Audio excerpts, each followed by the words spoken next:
ഞങ്ങൾക്ക് വേണ്ടി ഇപ്പോഴും ഞങ്ങളുടെ മരണസമയത്തും തമ്പുരാനോട് അപേക്ഷിക്കണമേ. ആമേൻ. കർത്താവേ, നിന്റെ ഉന്നതമായ നാമത്തിന് സ്തോത്രം ചെയ്യുന്നു. കർത്താവേ, നിന്റെ വിശുദ്ധ പൗരോഹിത്യത്തെ മഹത്വപ്പെടുത്തണമേ. കർത്താവെ, സഭയിലുള്ള സാന്നിധ്യം പ്രകടമാക്കണമേ. 40 വർഷം ഞാൻ അർപ്പിച്ച കൃപാനയുടെ യോഗ്യതയാൽ കൃപാസ്ഥാനത്താറെ ജീവനോടെ പ്രത്യക്ഷപ്പെട്ട പരിശുദ്ധ അമ്മയുടെ മാധ്യസ്ഥത്തിലെ ഈശോനാമത്തിൽ പ്രാർത്ഥിക്കുന്നു. മാതാവേ, ഒത്തിരി ആഗ്രഹിച്ചാണ് രാവിലെ എഴുന്നേറ്റ് വരണ മക്കൾ. അവരുടെ രോഗങ്ങളെ നീ ഏറ്റെടുക്കണമെന്ന് പ്രാർത്ഥിക്കുന്നു. അവരെ നീ സാന്ത്വനപ്പെടുത്തണം. പ്രത്യേകിച്ച് ശാരീരികമായ അവശതകളും രോഗങ്ങളും പരുക്കളും പൊറുക്കാത്ത മുറിവുകളും ഉള്ളവർ, കർത്താവെ, അവരെ ഈ പ്രഭാതത്തിൽ അങ്ങ് സ്പർശിക്കണേ ഈശോയെ. കർത്താവെ, ചിലരൊക്കെ ഒരു ദിവസമെങ്കിലും ഒന്ന് ശരീരത്തിന് രോഗമില്ലാതിരുന്നെങ്കിലും ആഗ്രഹിക്കുന്ന രോഗികളാണ്. കർത്താവെ, കണ്ണീരോടെ പ്രാർത്ഥിക്കുന്നു. അവരെ നീ കൈവിട്ട് കളയരുത്. കർത്താവെ, സമാധാനത്തിന് വേണ്ടി പ്രാർത്ഥിക്കുന്നവരുണ്ട്. ഉറക്കം ഇല്ലാത്തവരുണ്ട്. കർത്താവ്, ഒരു വീട്ടിൽ തന്നെ താമസിച്ചിട്ട് എല്ലാവരും പരോക്ഷമായിട്ടും പ്രത്യക്ഷമായിട്ടും ഒക്കെ അവഗണിക്കുകയും ഗ്രൂപ്പുകൾ ഉണ്ടാക്കുകയും അതിൻ്റെ ആ ഗ്രൂപ്പിൽ പെടാത്തതിൻ്റെ പേരിൽ ഞെരുക്കപ്പെടുകയും ചെയ്യുന്നവരുണ്ട്. അത്രയും വലിയ തിന്മയുടെ ഭവനത്തിൽ നിന്ന് എവിടെയെങ്കിലും ഓടി ഒളിച്ചാൽ മതിയെന്ന് ഓർത്ത് വിഷമിക്കുന്നവരുണ്ട്. ഈശോയെ, അങ്ങനെ ഒറ്റപ്പെട്ടു പോയവരെ നീ താങ്ങിയെടുക്കണമേ എന്ന് പ്രാർത്ഥിക്കുന്നു. കർത്താവെ, ജപ്തി നടപടികൾ, സാമ്പത്തിക ബാധ്യതകൾ,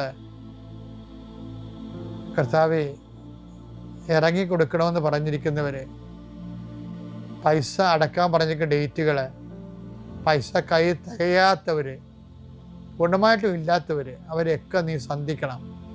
കൃപാസ്ഥാനത്താരെ ജീവനോടെ പ്രത്യക്ഷപ്പെട്ട മാതാവിൻ്റെ മധ്യസ്ഥത്തിൽ ഉടമ്പടിയെടുത്ത് പ്രാർത്ഥിച്ച 10,000 മക്കൾ നടത്തിയ രാത്രിയും പകലും മഴയത്തും വെയിലത്തും നടത്തിയ പരിശുദ്ധ പ്രവർത്തനത്തിൽ യോഗ്യതയായി കർത്താവെ, കൃപ കുറഞ്ഞിട്ടുള്ള മക്കൾ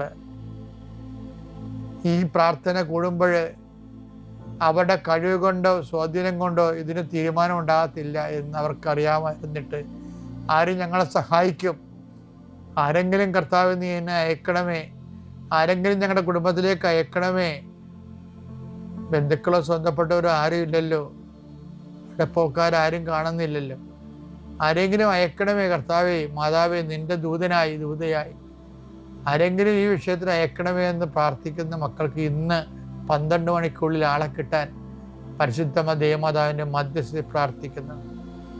പരീക്ഷ കുഞ്ഞുങ്ങൾ, പരീക്ഷ എഴുതി കഴിഞ്ഞവർ, നല്ല റിസൾട്ട് പ്രതീക്ഷിക്കുന്നവർ, കർത്താവ്, അവസാനത്തെ പരീക്ഷയ്ക്ക് എഴുതിയിട്ട് ഇനി എഴുതാൻ കാശുമില്ല,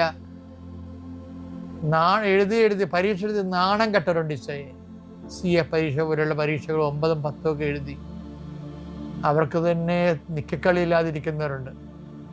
അവരെ ഈ ഒറ്റ പ്രാർത്ഥന കൊണ്ട്, അവരുടെ കഴിവല്ല, ഉടമ്പടി പ്രവർത്തിക്കേണ്ട മനുഷ്യൻ്റെ കഴിവിലല്ല, not by merit but by ഗ്രേസിലാണ്. ആ ഗ്രേസിൻ്റെ ശക്തി യേശുക്രിസ്തുവിൻ്റെ വിശുദ്ധ രക്തത്തിൽ നിന്നാണ്.